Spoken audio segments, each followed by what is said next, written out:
اسے تو پتا بھی نہیں چلنا تھا کہ گھر میں کیا ہو رہا ہے۔ بیٹھک کا دروازہ بھی کھلا ہوا تھا، اس نے شاید کھڑکی سے ہی مجھے آتے ہوئے دیکھ لیا تھا، دروازہ کھول دیا تھا۔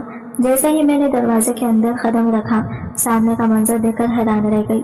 وہ تو ماحول بنا کر بیٹھا تھا، وہاں کھانا بھی پڑا تھا جس کی خوشبو پورے کمرے میں پھیل رہی تھی۔ اس کے علاوہ میرے لیے تحفے اور وہی راشن جو اس نے ایک بڑی سی بور میں ڈال کر رکھا تھا وہ بھی ایک طرف پڑا تھا، اور راشن کو ہاتھ گاڑی کے اندر رکھا تھا تاکہ جاتے وقت میں اسے آرام سے لے جا سکوں۔ اتنا کچھ سوچ کر بیٹھا تھا یہ آدمی۔ مجھے تو اس کی شکل سے ہی نفرت ہو گئی تھی۔ مجھے لگا تھا کہ یہ میرا مددگار ہے، میری مدد کر رہا ہے، لیکن یہ تھی اس کی مدد۔ آج مجھے سمجھ آ گیا کہ اس دنیا میں کوئی کسی کے لیے کچھ نہیں کرتا۔ میں دروازے میں کھڑی تھی اور میرے قدم آگے نہیں بڑھ رہے تھے، لیکن مجھے آگے تو جانا ہی تھا۔ اگر باہر بھی کھڑی رہتی تو کوئی اور مجھے دیکھ لیتا۔